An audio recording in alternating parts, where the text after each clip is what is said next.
Vida contemplativa, con el subtítulo Elogio de la inactividad, es un libro del filósofo surcoreano Byung-Chul Han, publicado en alemán en 2022 y en español en 2023. En esta obra, Byung-Chul Han aborda la creciente pérdida de nuestra capacidad de no hacer nada, absorbidos completamente por la acción y el rendimiento, y por lo tanto por una vida completamente explotada. Percibimos la vida solo en términos de trabajo y de rendimiento. Interpretamos la inactividad como un problema que debe ser remediado cuanto antes. Toda la existencia humana está siendo absorbida por la actividad.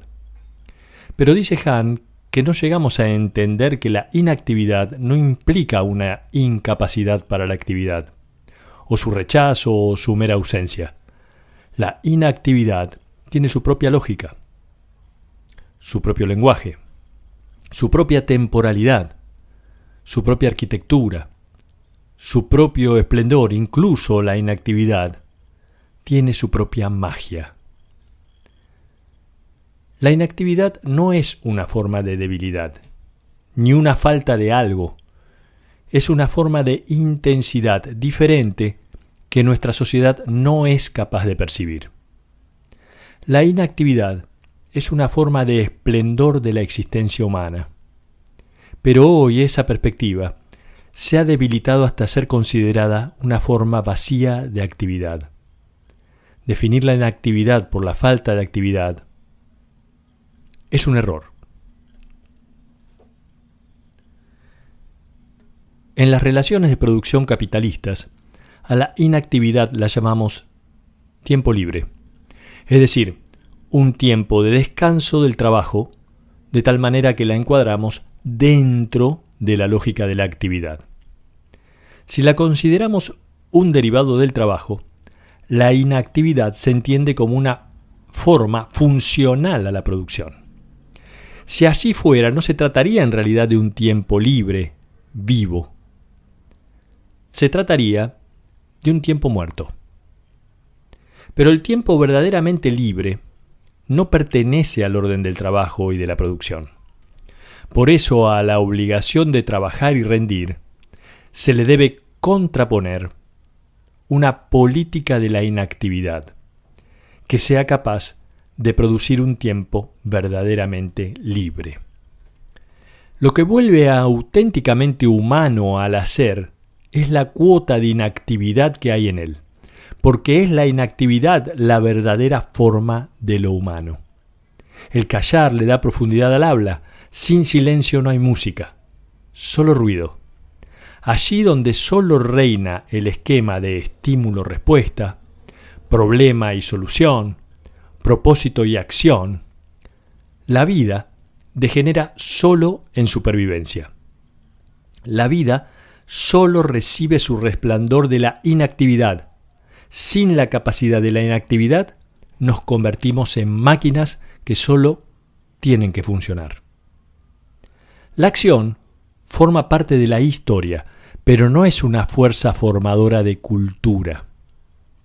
El origen de la cultura no es la guerra, es la fiesta. El origen de la cultura no es el arma, sino el adorno. La cultura no se forma con caminos que van directo a la meta. Por el contrario, la cultura se forma por digresiones, desvíos y excesos.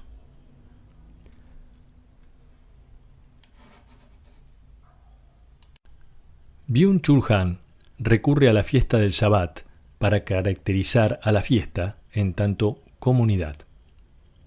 Durante el Shabbat, toda actividad debe cesar. No se permite seguir ningún negocio. La inactividad y la suspensión de la economía son esenciales para la fiesta del Shabbat. El capitalismo, en cambio, transforma hasta las fiestas religiosas en un negocio, un evento y un espectáculo. Las fiestas son hoy una forma de consumo y en cuanto tal, no establecen comunidad. Guy Debord, en La sociedad del espectáculo, describe al presente como una época sin fiestas. Dice Debord: esta época que exhibe ante sí misma su tiempo como si fuera el retorno de una multitud de festividades, es una época sin fiestas.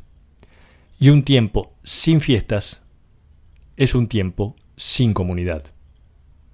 Hoy se habla de community, pero eso se trata de una forma mercantil de comunidad.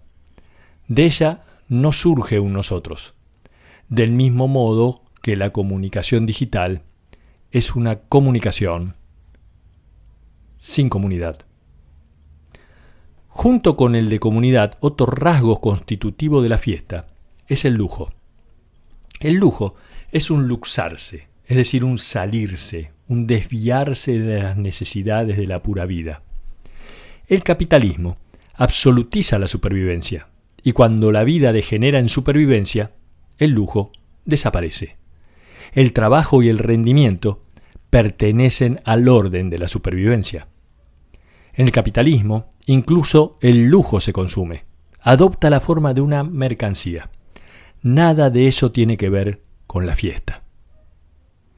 Para Theodor Adorno, el lujo es el símbolo de una felicidad auténtica, malograda por la lógica de la eficiencia y de la funcionalidad.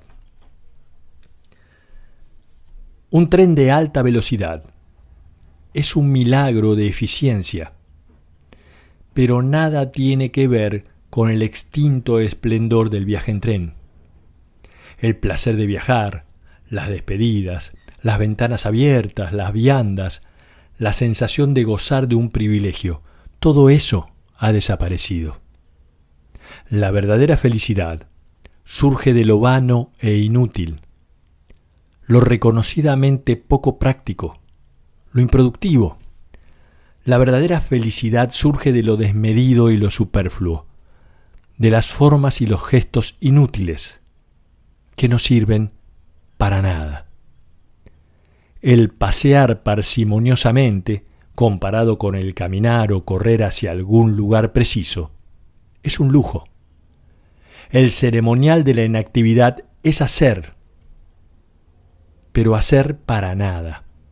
Este para nada, esta libertad respecto a una finalidad o una utilidad, es la esencia de la inactividad.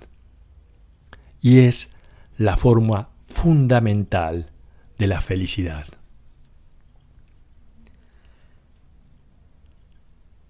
La espera y la duda son otras dos figuras de la inactividad. Sin la duda, el andar humano se asemeja a una marcha. Como el ala de la mariposa es la vacilación la que le otorga su encanto. La resolución o el apuro le quitan cualquier gracia. La fiesta se contrapone al trabajo en la medida que se libera por completo del para algo, de la finalidad, de la utilidad. El andar liberado del para algo, del caminar hacia alguna parte, se convierte en danza. Cuando esperamos algo determinado, esperamos menos y nos cerramos al acontecer inconsciente. Dice Maurice Blanchot que la espera empieza cuando ya no hay nada que esperar, ni siquiera el fin de la espera. Cuando la espera, no espera nada. La espera es la postura mental de quien está inactivo y contemplativo. La inactividad contemplativa diferencia al pensador del observador, que siempre persigue un objetivo concreto. El pensador no tiene un propósito, carece de un objetivo en mente. El saber no logra reflejar la vida completamente, porque la vida completamente consciente es una vida muerta. Lo viviente no es transparente para sí mismo. El no saber, como una forma de inactividad, reaviva la vida. El librepensador se está extinguiendo. Dado que falta tiempo para pensar, ya no se ponderan los pareceres divergentes. Basta con odiarlo, dice Nietzsche, anticipándose a nuestra realidad más de un siglo. El librepensador brilla en la inactividad, pero en ninguna otra época han cotizado más alto los activos y los desosegados. Por eso dice Nietzsche que la civilización cae en una nueva barbarie. Nietzsche elevó la ignorancia al núcleo de la vida. Hay que tener voluntad de ignorancia. Sin esa clase de ignorancia, la vida misma sería imposible. Es una condición para la cual lo vivo se conserva y crece. No habla Nietzsche de la voluntad de saber, sino de la voluntad de ignorar. La obligación de actuar y la aceleración de la vida se están revelando como un eficaz medio de dominación. Si hoy ninguna revolución es posible, quizás sea porque ya no tenemos tiempo para pensar.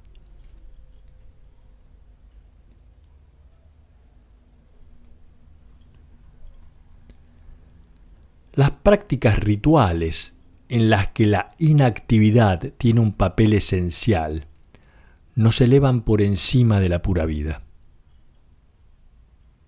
El ayuno y el ascetismo se disocian terminantemente de la vida como supervivencia, de la urgencia y la necesidad de la pura vida. Constituyen, ayuno y ascetismo, formas del lujo, y es eso lo que les confiere su carácter festivo. Es el reposo contemplativo lo que los destaca. El ayuno ritual renueva la vida al reactivar los sentidos. Le devuelve a la vida su vivacidad. En cambio, cuando el ayuno se realiza por mandato de la salud, se pone al servicio de la mera supervivencia. Las inactividades requieren de mucho tiempo. Exigen un rato largo, extenso, una intensa pausa de contemplación. Por esa razón, son raras las inactividades en una época de apuros y urgencias en la que todo se ha tornado de corto plazo, tan de corto aliento. Hoy se impone por todas partes la forma de una vida consumista en la que toda necesidad debe ser satisfecha de inmediato. No tenemos paciencia para una espera en la que algo pueda madurar lentamente. Lo único que cuenta es el éxito veloz. Las acciones se acortan y se convierten en reacciones. Las experiencias se rebajan a vivencias. Los sentimientos se empobrecen en las formas de emociones y afectos.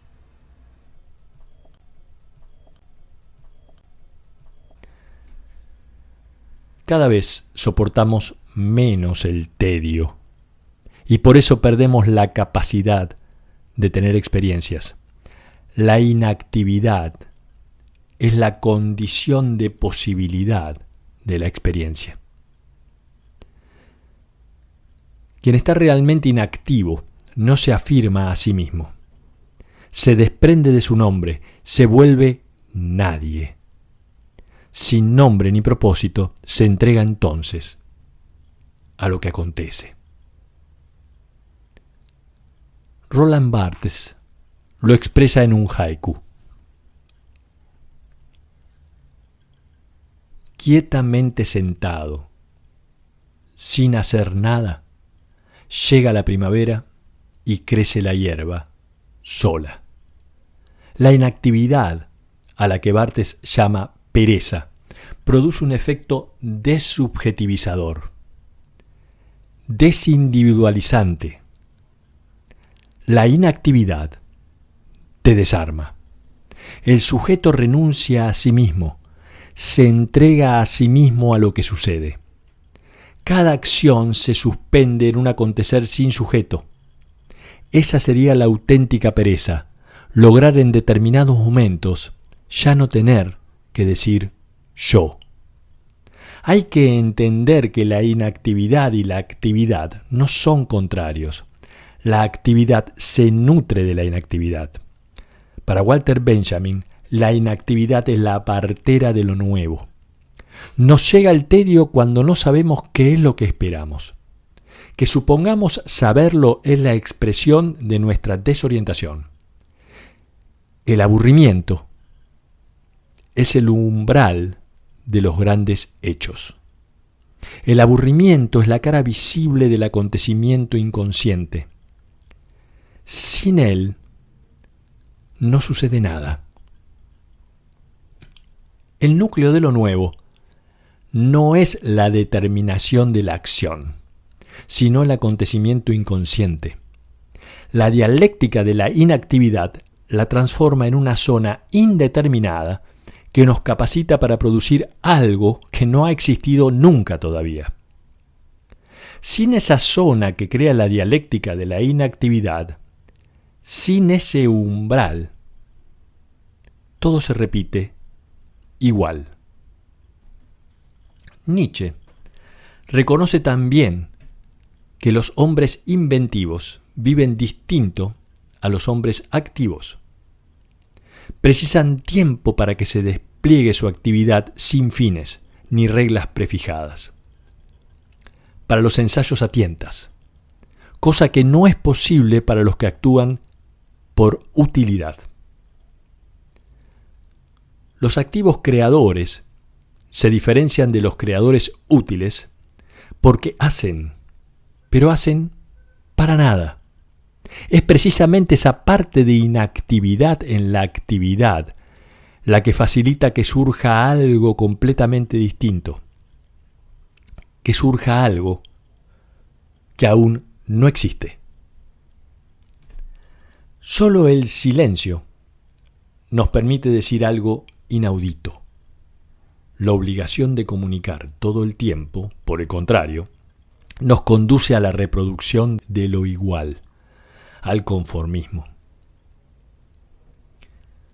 Gilles Deleuze dice que el problema no es conseguir que la gente se exprese, sino en poner a su disposición vacuolas de soledad y de silencio, a partir de las cuales poder llegar a tener algo que decir.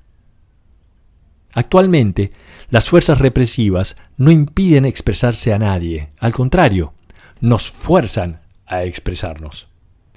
¿Qué tranquilidad supondría no tener nada que decir?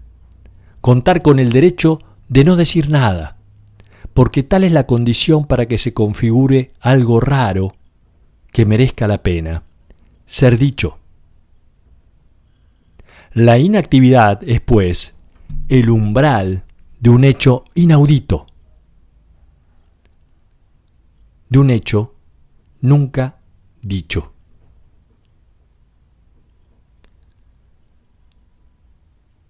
Cuando la obligación de producir se adueña del lenguaje, el lenguaje se pone en modo trabajo y se degrada a mero portador de información y a solo ser un medio de comunicación. Y el ruido de la comunicación destruye el silencio, que es fundamental en la capacidad contemplativa del lenguaje. La información es la forma de actividad que adopta el lenguaje. Un lenguaje activo es información. En cambio, es en la poesía donde el lenguaje se pone en modo contemplativo. Allí se desactivan sus funciones comunicativas e informativas. Pero nosotros, los activos, casi no leemos poemas. Aturdidos por la información y la comunicación, nos alejamos de la poesía como contemplación e incluso comenzamos a odiarla.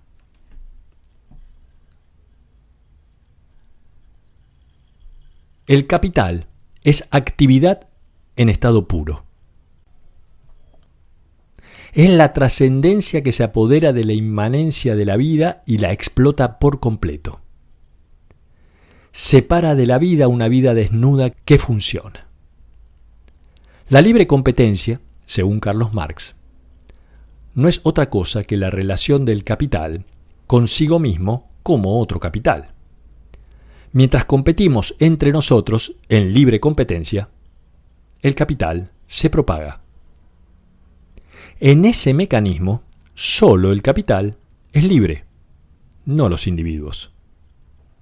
Los individuos se creen libres, pero son en el fondo órganos reproductores del capital cuya propagación facilitan. Así, de este modo, el exceso neoliberal de libertad y rendimiento no es otra cosa que un exceso de capital.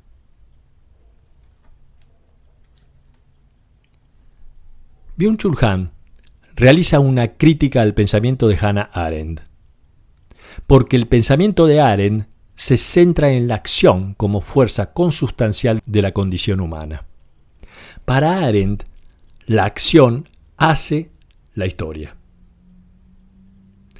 Arendt considera al siglo XX como una época de la acción, en la que el ser humano actúa sobre la naturaleza sometiéndola por completo. Pero con un problema: no se pueden prever sus consecuencias. El antropoceno es el resultado del total sometimiento de la naturaleza a la acción humana.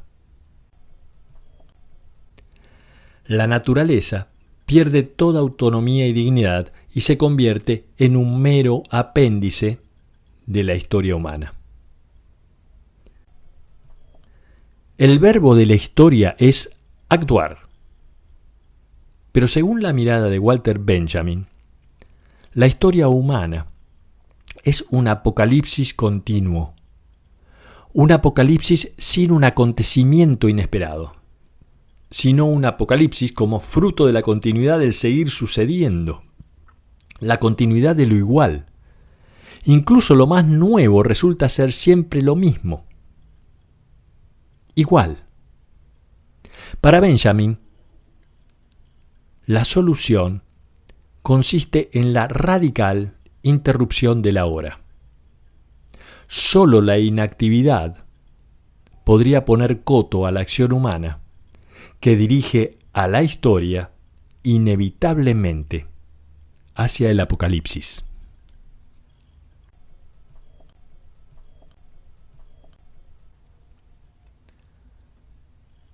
Años antes de que Hannah Arendt planteara su idea sobre la centralidad de la acción en la condición humana, Heidegger plantea que, al contrario de la acción que empuja hacia adelante, la meditación, como dimensión de la contemplación, nos conduce de vuelta a donde ya estamos desde siempre. La meditación es una capacidad que no actúa. Supone la pausa como interrupción, como inactividad, más allá de toda acción. La meditación inactiva se relaciona con la magia del ahí. Un ahí que se encuentra demasiado cerca de nosotros, más cerca que el objeto más cercano. Heidegger plantea la figura de la espera como superadora de todo rendimiento y de los éxitos que de ello puedan derivarse.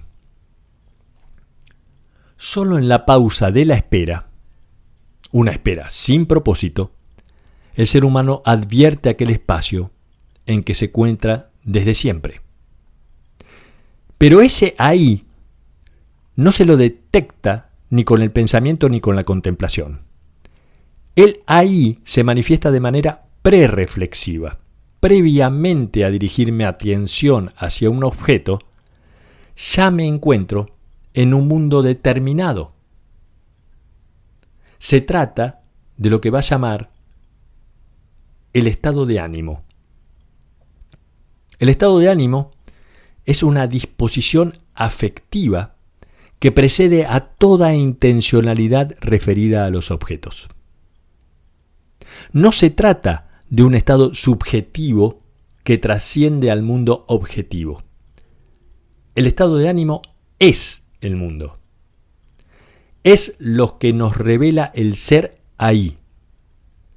El Dasein, como le llama Heidegger. Nosotros no podemos disponer del estado de ánimo, es algo que aparece. No podemos provocarlo voluntariamente, ocurre. Somos arrojados a él. Por lo tanto, no es la acción la que determina nuestro ser en el mundo. Lo que determina nuestro ser es nuestra condición de ser arrojados, un estado que precede a toda actividad y que resulta determinante para la acción. Por lo tanto, las acciones y actividades no son totalmente libres y espontáneas. Lo mismo pasa con el pensamiento. El estado de ánimo le da al pensar una dirección. Sin estado de ánimo, sin ese plano prerreflexivo, el pensar no tiene rumbo. Heidegger da por sentado que el pensamiento es un pathos, una emoción, un sentimiento, un sufrimiento.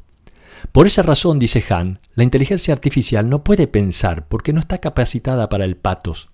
La máquina no puede ser alcanzada por el sufrimiento ni el padecimiento. A las máquinas le es ajena toda actividad contemplativa. Solo conocen dos estados, encendido y apagado. La crisis actual consiste en que todo lo que podría darle sentido y orientación a la vida se está derrumbando. La vida ya no se apoya en nada que lo sostenga. La vida nunca fue tan escurridiza, pasajera y mortal como hoy. El corazón humano no puede brindar hoy ningún refugio a la perennidad. Si el corazón es el órgano del recuerdo, en la era digital estamos absolutamente desprovistos de corazón. Almacenamos enormes cantidades de datos, pero sin recordar. Nos apartamos de cualquier forma de para siempre. Rechazamos todas las prácticas que toman mucho tiempo, como la fidelidad, la responsabilidad, la promesa, la confianza, el compromiso. La vida está gobernada por el corto plazo, por lo provisional e inconstante. El tiempo se descompone en una mera sucesión de puntuales presentes. El tiempo se está volviendo aditivo, y en esa sumatoria no es posible ninguna narración que pueda detenerlo, dándole la forma de una estructura. El ser humano es un animal que narra, pero hoy nuestra vida no está siendo determinada por un relato vinculante, coercitivo, que nos pueda dar sentido y orientación. Las informaciones poseen un margen de actualidad muy estrecho, nos precipitan en un frenesí de actualidad. Quizás estemos bien informados, pero carecemos de la orientación que nos da un relato. Si, como dice Nietzsche, la felicidad humana depende de que haya una verdad indiscutible, entonces estamos desprovistos de felicidad, porque las informaciones dominantes son incapaces de construir una narración de verdad. El ser tiene una dimensión temporal, crece a lo largo del tiempo y lentamente. Por eso, el cortoplacismo actual desmantela al ser. Las informaciones constituyen el grado absoluto de falta de ser. Hoy han desaparecido las arquitecturas temporales de nuestra vida. Son los rituales y las fiestas, esas arquitecturas temporales desaparecidas, las que colocan andamios al tiempo y le dan estabilidad. Actualmente, el mundo es muy pobre en el plano de los símbolos capaces de fijar ejes temporales estables. Lo simbólico influye de manera inmediata en la percepción, en los niveles emocionales y estéticos, influye sobre nuestros comportamientos y pensamientos. Los símbolos producen cosas comunes que hacen posible el nosotros, que dan forma a una sociedad cohesionada. Solo a partir de lo simbólico se construye el sentir compartido, el sympathos. La comunidad es una totalidad que se transmite simbólicamente. El vacío simbólico narrativo de nuestro tiempo conduce a la segmentación de la sociedad. En el vacío simbólico, la sociedad se divide en individuos indiferentes ante la carencia de lo asociativo y vinculante. Platón nos explica en su diálogo Simposio lo que es un símbolo. Los humanos eran en su origen seres esféricos. Pero como los humanos se volvieron demasiado arrogantes y poderosos, los dioses los dividieron en dos partes. Desde ese momento, cada parte aspira a reunirse con su otra mitad. Ese trozo faltante, en griego, se llama símbolon. El ser humano, en cuanto símbolon, anhela una totalidad sana y sanadora. Este anhelo es el amor. Sin el ordenamiento simbólico, somos trozos, fragmentos. En el régimen neoliberal del rendimiento, no se construye ningún nosotros. Solo se pretende incrementar la productividad aislando a las personas y entregándolas a una brutal competencia. Aislamiento y soledad conducen a la falta de ser, porque ser es ser con. La digitalización desmantela al ser en cuanto ser con. Estar conectado no es lo mismo que estar vinculado.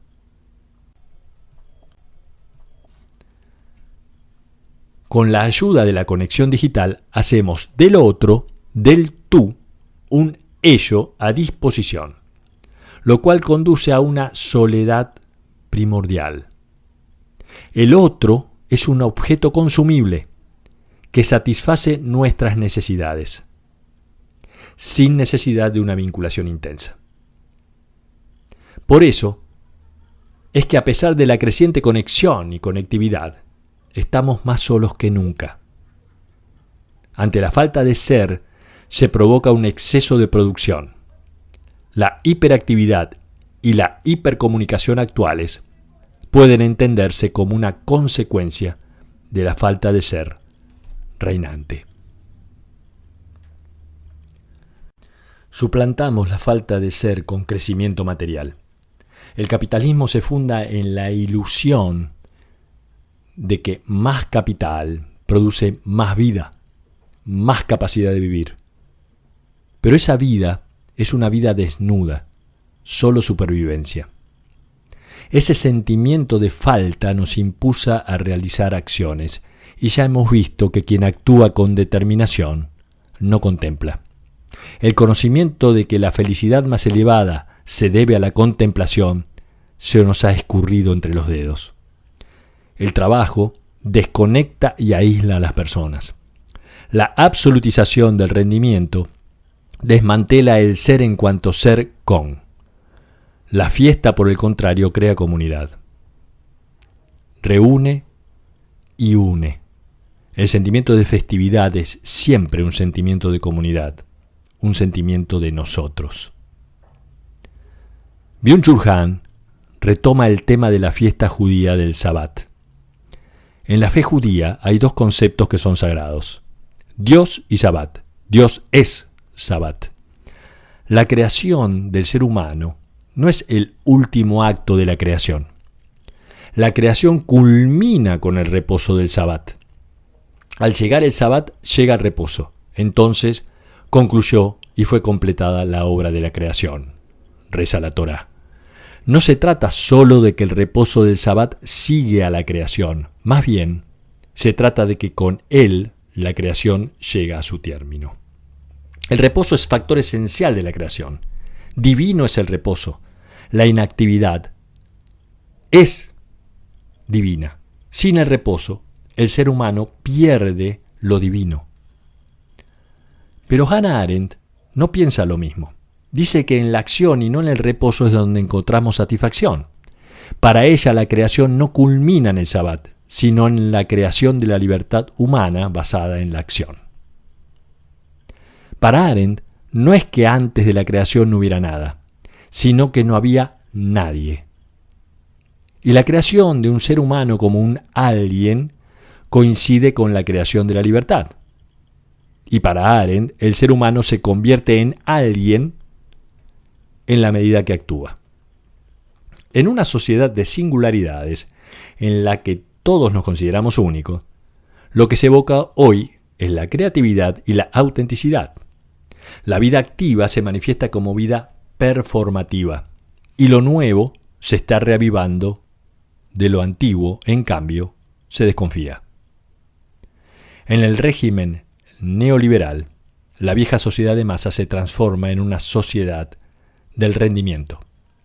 La dominación adopta una forma inteligente y se expresa como una constante exhortación a rendir más, y esta coacción hacia el rendimiento es interpretada desafortunadamente como un aumento de la libertad.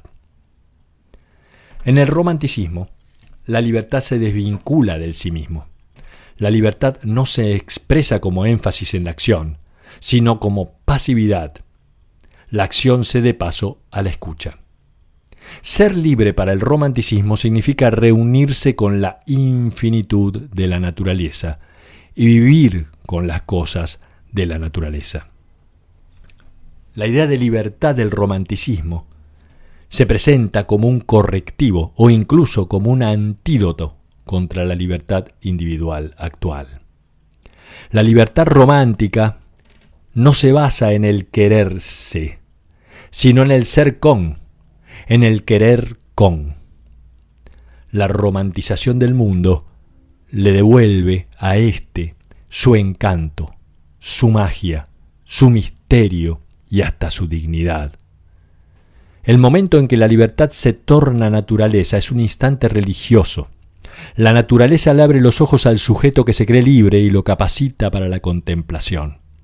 Lo auténticamente romántico es el instante en que el sujeto, frente a la naturaleza, renuncia a su soberanía y rompe a llorar. Hoy vivimos la era de la permanente autoproducción y autoescenificación narcisista. La religión pierde su fundamento, puesto que el desprenderse de uno mismo es un acto constitutivo de la experiencia religiosa. Y hoy lejos estamos de ese desprendimiento. La autoproducción finalmente ha resultado ser más dañina que el ateísmo para la religión. La crisis actual de la religión no puede atribuirse simplemente al hecho de que hayamos perdido toda fe en Dios, ni tampoco a que nos hayamos vuelto desconfiados a determinados dogmas religiosos. Esta crisis apunta a que estamos perdiendo cada vez más la capacidad contemplativa. La creciente obligación a producir y comunicar dificulta la pausa contemplativa. La religión requiere de una atención particular. La crisis de la religión es finalmente una crisis de atención. Quien se produce, quien se exhibe, es incapaz de escuchar y de contemplar. El tiempo de la fiesta es un tiempo detenido, porque transitamos por la fiesta. Y solo podemos transitar por algo que está detenido. Quien actúa, en cambio, tiene objetivos, y esos objetivos lo llevan a ir hacia algún lado o aspirar a algo, que son formas del andar. Quien solo actúa no está capacitado para el tránsito festivo que detiene el tiempo. Solo en la inactividad nos percatamos del suelo que pisamos y del espacio que ocupamos.